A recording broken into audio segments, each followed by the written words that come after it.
and welcome to Angstrew Barbecue. So, we got not only one, but two slabs of Iberico ribs. And I've been dying to try it out on my new hot box. I did it 2 years ago on the previous model, but this one hasn't had the opportunity of cooking ribs, so it's time to do that. So we're going to use direct heat, but low direct heat.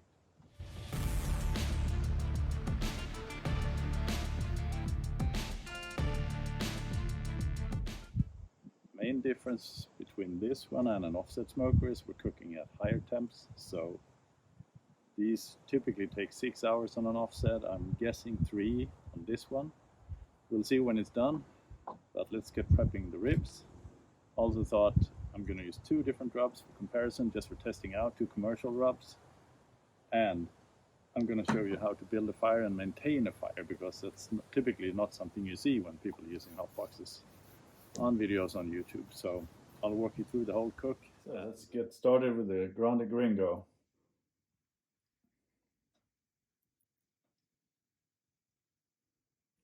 And as per usual, I don't use any binder because the meat is just a bit moist, so there's no problem in getting the rub to stick. That looks good. Flip it to the other side. Now, one tiny trick I use to get the rub more evenly applied is, instead of pouring the rub down here, get it up like a good 12 inches. It's more easier to get an even distribution.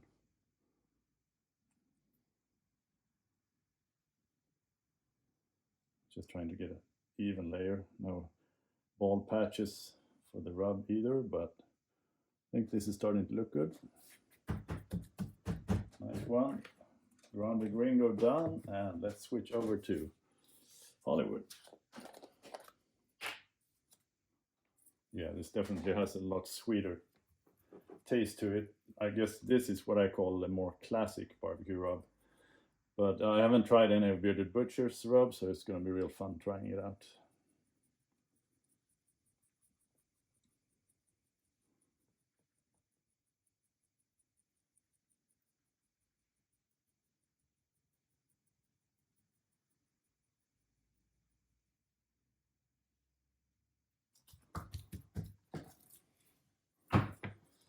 And rub number 2.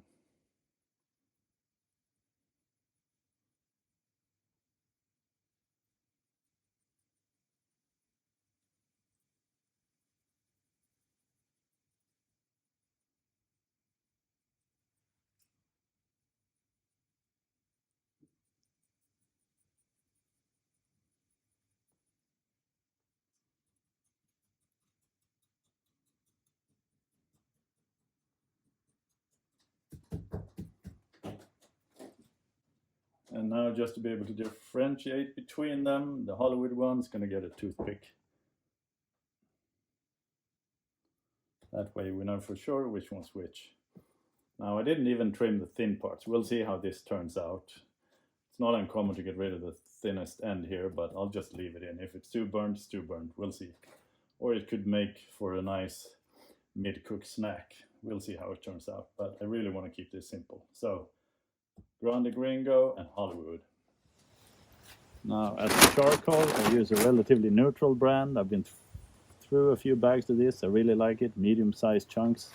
Never understood the monster big ones.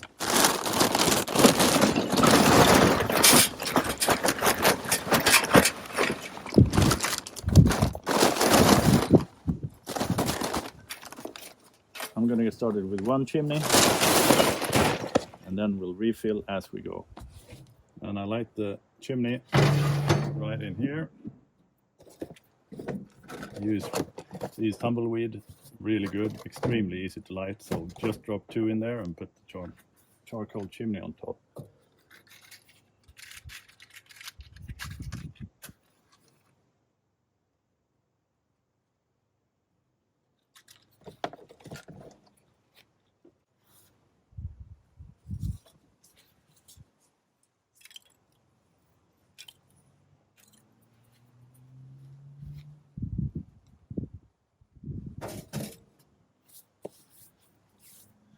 And once this is properly lit up, ashed over, I'm just going to dump it all on the bottom floor here and make sure I cover most of the area, because I want to have charcoal, glowing embers across the entire bottom, because it's going to catch the drippings once the ribs start to sweat and release some meat juice, and that's going to add for a really nice flavor. I mean, that's the whole point of the hot box, being a hill country cooker. So let's wait for this to get lit up. Should take no more than 5 minutes, and we'll get the cook started. Now it's been going for a few minutes. I think it's ready to dump it out. Now, pro tip when doing so, make sure you close the bottom door. Really helps.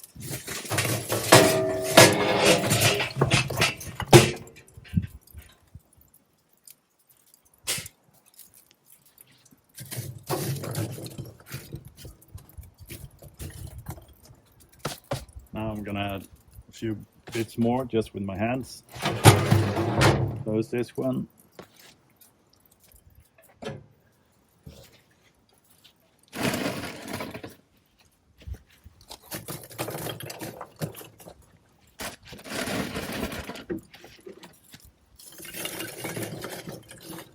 The reason I'm doing this is I want good coverage here. I want all the drippings to be caught in the glowing embers. So I'll give it another 5 minutes. I'll let this one get up to temp. Put this in the first latch. I think that's good. Based on experience with previous cooks. The smokestack, I'll just leave it in the open position. This one right here. Just wait for the grill to get warmed up. I'm aiming for 140 to 160 Celsius, which is 280 to 320 Fahrenheit roughly, somewhere around that. So we are at 130 Celsius now, climbing towards 140, so I'm gonna get the slab of ribs on. Here goes Grande, Gringo and Hollywood. Nice fit.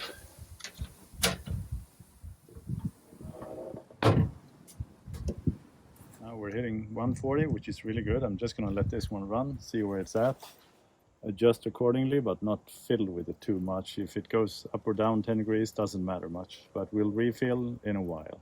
One thing I will do, which is different from cooking on an offset, is I'm gonna flip these, move them around, adjust accordingly, so they get even temps and even light charring from actual grilling, which is what we're doing here, because we're using direct heat, low direct heat, but still. It's time for a temp check and a rib check. We are 1 hour in, running at 160 Celsius, just a bit high, but still looking good. It's keeping temps so steadily, I don't want to change anything, so don't fiddle with it, let the smoker do its thing.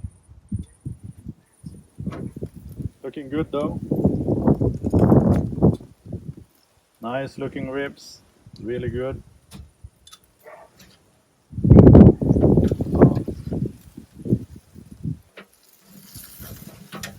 Well, just gonna let this one keep going. I won't flip just yet. I'll keep them going for 30 minutes, I think, at least. Then we'll flip and see. But they're cooking really quickly compared to usual offset smokers. So 1.5 hours into the cook, temp is dropping to, let's see, 120 Celsius. So I think it's time to flip the ribs, give them some charring on the top side. Man, these are looking good. Oh, really nice. On the back too, not too much burn. That's looking perfect. So all right, close the lid. And now it's time for the first refill of charcoal. So let's just open the door. I'm gonna grab a handful or two. I think this is a really good time because there's not much charcoal left. So I'm pretty impressed that it's kept 160 steady for a good hour.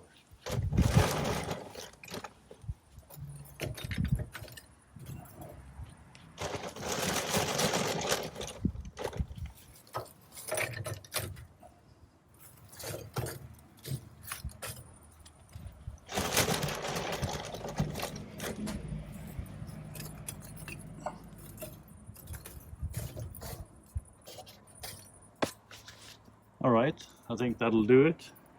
Give it a good 10. Should be back up in temp. Cooker is back up to temp. We're 2 hours into the cook. I think I'm gonna flip these back over again. Oh man, that's some nice charring. These ribs do look slightly different from offset smoker ribs. You don't get the same bark. which is just fine.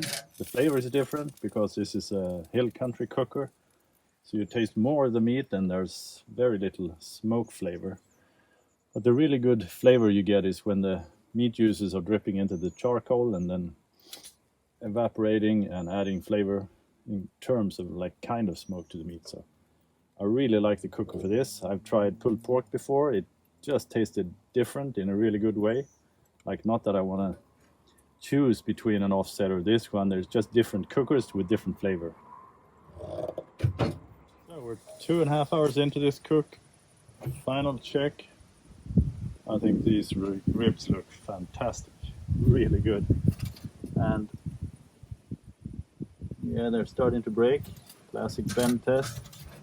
They shrink quite a bit. Oh yeah, this one's ready also. So the Hollywood version and the Grande Gringo version. I'm gonna pull this off. 2.5 hours.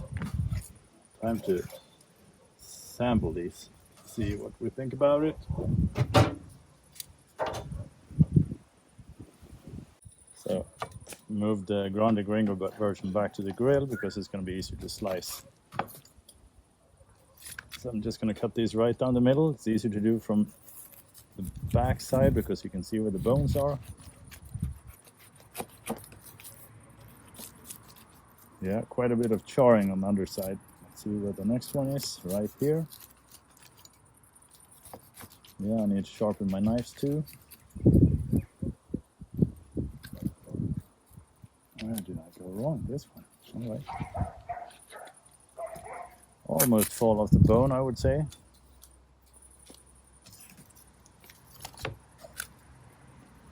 Get that one off. Let's bring out the Grande Gringo.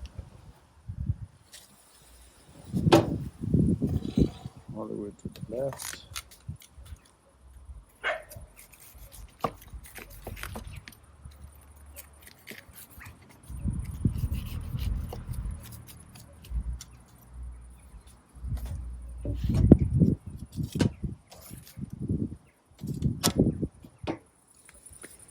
Time to dig in. So starting out with Grande Gringo, you really can't tell there's no sugar, and again I did that on purpose.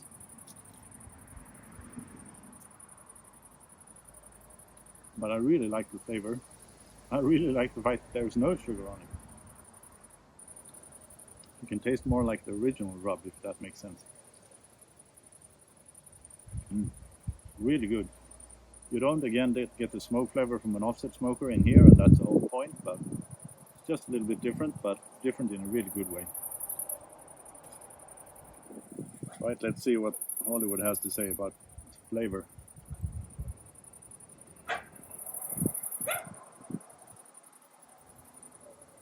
Definitely good, definitely sweeter, but not as prominent as I would have thought. Compared to my own one, my own rub, I think this one's, yeah, just a bit more neutral, if that makes sense.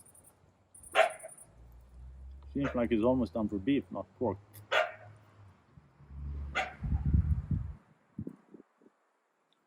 All in all though, two really good ribs.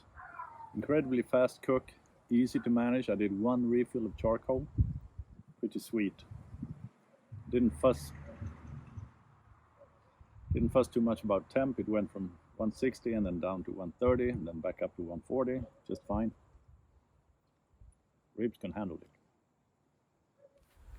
So all in all, this was a fun cook. Quite a lot faster than on an offset, like 2.5 hours. That's not bad for really good ribs. The flavor profile is different, which I really enjoy, and good fun trying two different rubs. Thanks for watching. See you next episode.